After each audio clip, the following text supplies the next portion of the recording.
Amasa in lungril kadon channel thir tu tele ngai thatu te in zawa in chibai le vek ule khonga in subscribe button kha han pet ze ula valom don em ole tu tuma chuan man lai mi zo chan china nula khongai thak pani dalal pui le ching pui thon thu chamhla poetry po hi lo chia don ani poetry form hi Shakespearean sonnet ani dar pui hla kan chiar sanga kan chiar ma in a chan chin toy lo sei ma sa ila thange dalal pui hi palian lal fanu me thale dom tak mai ania apa thi nu in anaw sibuta lalun rong tak chuan khong choi nan sialang achaya achun thum ta ani ole sei thui levin hla hi chiar phot ang o dalal pui Shakespearean sonnet STS sak chuak palian sumtual moi tu dalal pui sabiek khorel riang tuar ro mange sibut se som na fam kho aloi muzuk fein sakngak nema chune sai sen pan lai chun lo lem rai an choi notanun rong lal kha changta lal rong lal lai van zol a her luai than lai ho nan khong choi se chun rele dar pui sakruang lal chi senthizam kha selukim nan sielang an chai ta mo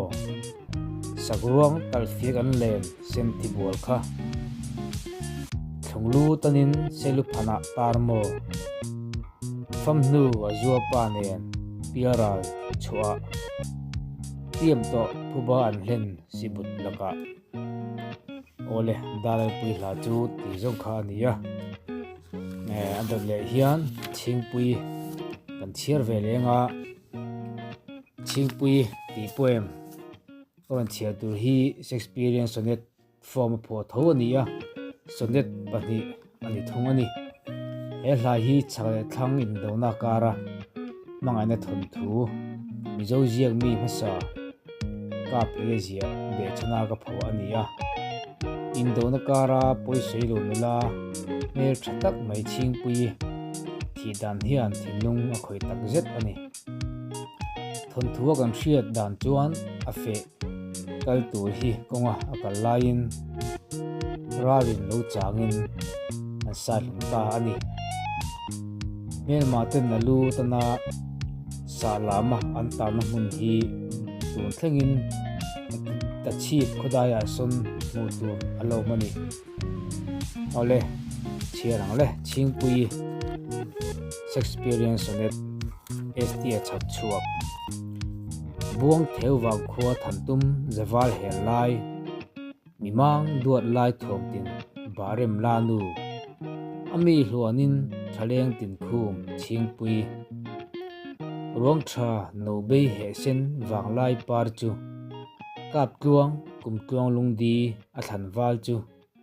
mi hrang sa hrang ma azam lo than sar ami wang lai sak ming holeng wal chu isik elrel sakruang doin phuar omlai veiyang lai tha khoyang chole chengrang choya ramchuan arel zuam lo cholang oye adu osai chule khonun aduan ta na famma silo chingpui omhar nun khwa atlei zuam lo len ruak kap kuang run riang a bel bang lo sonnet pakhat na zawa sonnet panina chia leng le lian kham sul tum tuali ge zai rem sa kal kham du thai change sumlam hlanin lian kham lungzu ngoye do kim thungta chak thang in ral to ne ral khel relin tual bung mi huai ral frat ral run relin chempar an len mùi zol sen mấy an chan mùi zol lung zur ral rel chin phungenin nu nau lo leng don lo zara lan chan thingpui lo sur tron rel lam tuang thui chu ral mi chanin thangji nam chem le ne chan tu ngaya thabar auro ri chu chon tu avai thunglu run lam ho ne thingpui sakme chong sayang sa te cheng rang ro ne nilu sa mula me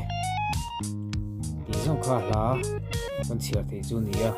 se to khan thingpui hi ralin a fe kal tur konga ro changin an lo lampuna anu sa luma